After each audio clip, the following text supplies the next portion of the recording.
Welcome back.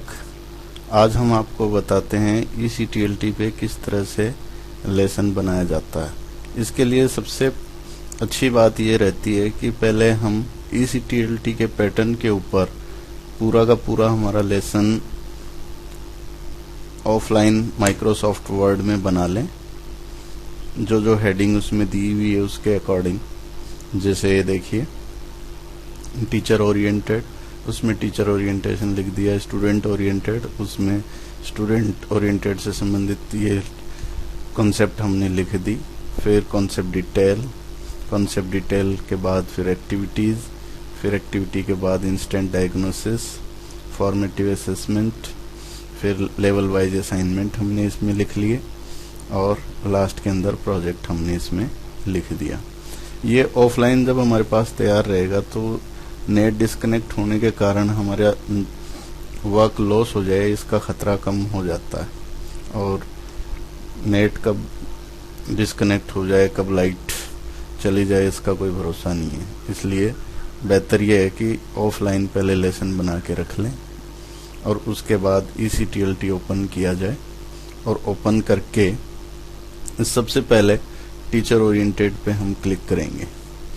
Teacher oriented पे जैसे ही हम क्लिक करेंगे हमारे सामने इससे संबंधित ये मेनू अपीयर होगा। यहाँ पर सबसे पहले हम इस पे क्लिक करेंगे, फिर सब्जेक्ट सिलेक्ट करेंगे, कौन से सब्जेक्ट का लेसन प्लान, फिर उसके बाद क्लास सपोज 11, फिर उसके बाद मास्टर टॉपिक, जो हमारा मास्टर टॉपिक है वो मास्टर टॉपिक ले लेंगे। जैसे getting start with programming using, ये हमारा मास्टर टॉपिक है। अब इसके अंदर भी हम यही चीज देते हैं, getting start with programming using IDE, यही इसमें दे देंगे। यहाँ पर चूंकि ये टीचर ओरिएंटेड है, इसमें लर्निंग ऑब्जेक्टिव हमारे हो सकते हैं, इसके अलावा इसके अंदर स्प्लिट अप ऑफ सिलेबस का पार्ट हो सकता है, जो मैंने यहाँ पहले लिखा हुआ है। इसको Ctrl+C से कॉपी करेंगे और ECTLT के ऊपर जाके यहाँ पेस्ट फ्रॉम वर्ड कर देंगे और यहाँ Ctrl+V की सहायता से इसको पेस्ट करेंगे और ओके कर देंगे। ये हमारा यहाँ पर इसमें आ गया। अब इसको हम सबमिट कर सकते हैं। ये हमारी एक स्टेप कंप्लीट हो गई, दूसरी स्टेप आ गई। अब स्टूडेंट ओरिएंटेड पे आएंगे। यहाँ पर जो हमने कॉन्सेप्ट ली है उसी कॉन्सेप्ट का हम कॉम्पिटेंसी डिफाइन करेंगे। यहाँ पहले क्लास सिलेक्ट करेंगे, फिर सब्जेक्ट सिलेक्ट करेंगे, फिर उसके बाद मास्टर टॉपिक जो भी हमने सिलेक्ट किया है वही टॉपिक, ये रहा getting start with programming using IDE, ये ले लिया। यहाँ पर भी हम कंफ्यूजन को अवॉइड करने के लिए सेम ले लेंगे, getting start with programming using IDE और इसको सबमिट कर देंगे। क्योंकि हम चैप्टर वाइज इसके अंदर लेसन प्लान बना रहे हैं तो मेन टॉपिक और सब टॉपिक सेम ही इसके अंदर मैंने लिया हुआ है ताकि एक ही साथ हो जाए। इसके बाद यहाँ पर हम क्लिक करेंगे कॉन्सेप्ट डिटेल के ऊपर। कॉन्सेप्ट डिटेल जैसे ही यहाँ आ जाएगा स्क्रीन के ऊपर, सबसे पहले यहाँ क्लिक करेंगे, फिर क्लास सिलेक्ट करेंगे। क्लास सिलेक्ट करने के बाद सब्जेक्ट सिलेक्ट करेंगे। सब्जेक्ट सिलेक्ट करने के बाद मेन टॉपिक आ जाएगा आपका और इसके बाद आपका सब टॉपिक भी यही नाम रखा है हमने कंफ्यूजन से बचने के लिए। अब यहाँ पर क्लिक करने के बाद अब अपन क्या करेंगे, माइक्रोसॉफ्ट वर्ड पे आएंगे और ये कॉन्सेप्ट की जो डिटेल है इसको यहाँ से कॉपी कर लेंगे, ये यहाँ कॉपी बटन है, कॉपी कर लिया। फिर वापस ECTLT पे आ गए, पेस्ट फ्रॉम वर्ड किया, यहाँ कंट्रोल V किया, कॉपी, और ये ओके करते ही ये पूरी की पूरी डिटेल हमारी यहाँ पेस्ट हो गई है। अब इसके बाद हम इसको सबमिट कर देते हैं। इस तरह से हमारी 3 स्टेप इसमें कंप्लीट हो गई। ठीक है, अब लेसन प्लान पे आएंगे और एक्टिविटी के ऊपर क्लिक करेंगे, हमारी नेक्स्ट स्टेप। इस पे क्लिक करने के बाद वही प्रोसेस, क्लास चुनेंगे, सब्जेक्ट चुनेंगे, फिर उसके बाद मास्टर टॉपिक चुनेंगे, इसके बाद इसका सब टॉपिक जो कि हमने सेम ही रखा हुआ है वो चुनेंगे, और यहाँ पर अब आके वापस वर्ड पे जाएंगे। यहाँ से जो हमने एक्टिविटी प्लान की हुई है ये एक्टिविटी कॉपी करेंगे, सिलेक्ट करने के बाद कॉपी, और हम वापस ECTLT पे आए, paste from word, control V से हम पेस्ट करेंगे, ओके बटन क्लिक करेंगे, ये हमारा पेस्ट हो गया। इसके बाद हम सबमिट करेंगे, ये हमारी एक्टिविटी भी सबमिट हो गई। इसके बाद वही लेसन प्लान पे आइए, इंस्टेंट डायग्नोसिस, जिसको हम रिकैप्चुलेटिंग क्वेश्चंस भी कहते हैं, इस पे आएंगे और क्लास सिलेक्ट करेंगे, सब्जेक्ट सिलेक्ट करेंगे, इसके बाद जो आपका टॉपिक सिलेक्ट, फिर उसके बाद उसका सब टॉपिक जो हमने सेम ही रखा है वो सिलेक्ट करेंगे, और यहाँ पर आके वर्ड पे आएंगे और इंस्टेंट डायग्नोसिस के जो क्वेश्चन हमने फ्रेम किए हैं उनको कॉपी करेंगे और ECTLT पे आके पेस्ट फ्रॉम वर्ड और कंट्रोल V से पेस्ट करेंगे, ओके, और इसको सबमिट कर देंगे। ये हमारा सबमिट हो गया। अब इसके बाद आता है फॉर्मेटिव असेसमेंट, जिसको हम होम असाइनमेंट या गृह कार्य के नाम से भी जानते हैं।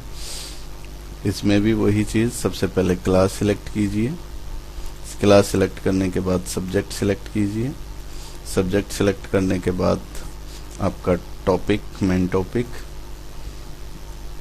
फिर उसकी कॉम्पिटेंसी यानी उसका सब टॉपिक, ये सिलेक्ट किया। उसके बाद यहाँ क्लिक करने के बाद विंडो में वर्ड पे हम जाएंगे और फॉर्मेटिव असेसमेंट के यानी गृह कार्य के जो क्वेश्चन फ्रेम किए हुए हैं उनको सिलेक्ट करके कॉपी करेंगे, और कॉपी करके ECTLT में आके उसको पेस्ट फ्रॉम वर्ड करेंगे और इसको पेस्ट कर देंगे, ये ओके बटन पे क्लिक कर देंगे और सबमिट बटन दबा देंगे। इस तरह से हमारा होम असाइनमेंट है, ये भी सबमिट हो गया।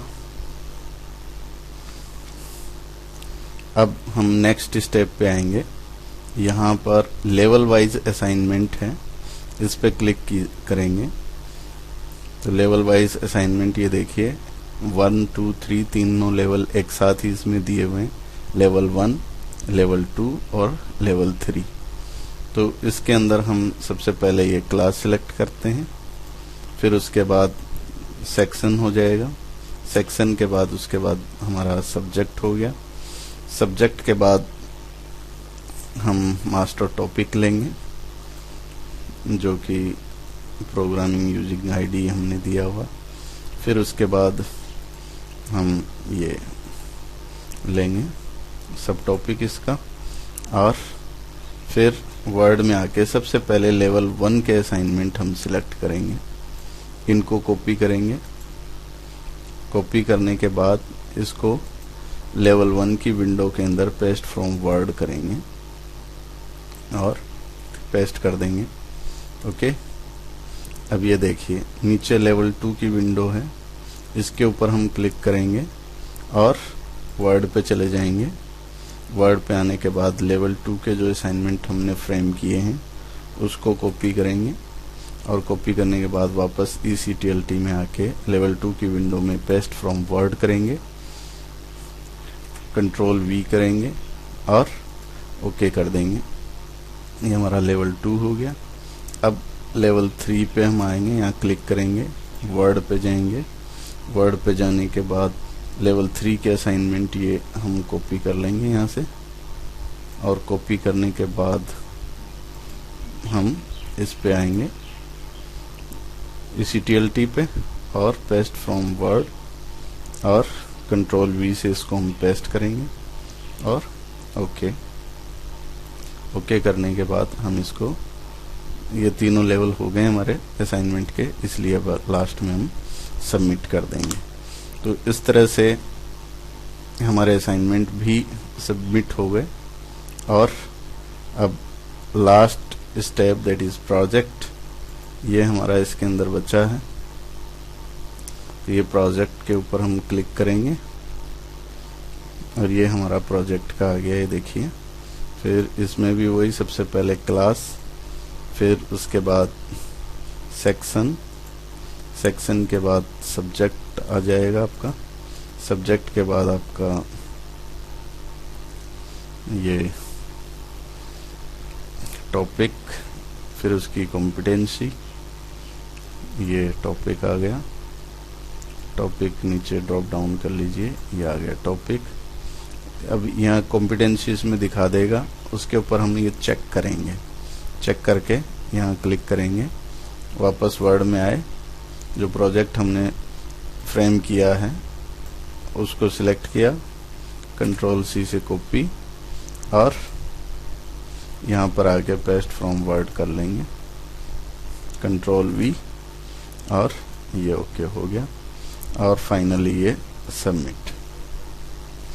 तो इस तरीके से हमारा जो लेसन प्लान है ये कंप्लीट सबमिट हो गया है। अब अभी इसका ऑप्शन बंद है कि हम इसकी व्यू सेल्फ समरी देख लें, इसलिए वो तो हम नहीं देख सकते, लेकिन जितने टॉपिक हमारे जैसे teacher oriented report, student oriented report, concept detail, ये अलग अलग हम देख सकते हैं। तो जैसे अभी मैं कॉन्सेप्ट डिटेल आपको दिखा देता हूँ। इसमें इस पर क्लिक किया तो कॉन्सेप्ट डिटेल रिपोर्ट ये हमारे पास आ रही है, ये देखिए। तो इसमें नीचे करेंगे तो अभी हमने ये देखिए, ये क्लास 11 के लिए getting start with programming using IDE, ये कॉन्सेप्ट डिटेल, ये इसका डेट और टाइम, किस टाइम पे हमने बनाया। अगर देखनी है देख लीजिए, एडिट करनी है एडिट कर लीजिए, डिलीट करना है डिलीट कर लीजिए। जैसे अभी देखना है तो व्यू कर लेते हैं। ये देखिए, अभी हमने ये कॉन्सेप्ट जो है उसकी डिटेल ये बनाई है, ठीक है। इसी तरीके से बाकी का भी हम देख सकते हैं। और फाइनली जैसे ही आपका ये लेसन कंप्लीट हो जाए, है ना, तो आप इसको बंद कर सकते हैं। वापस मेन डेस्क के ऊपर आने के लिए टीचर डेस्क के ऊपर क्लिक करेंगे तो हमारा जहाँ से हमने शुरू किया था वहीं पहुँच जाएंगे। फिर इसके बाद आप लॉग आउट करके जा सकते हैं। आपका कंप्लीट लेसन प्लान सबमिट हो गया। Thank you.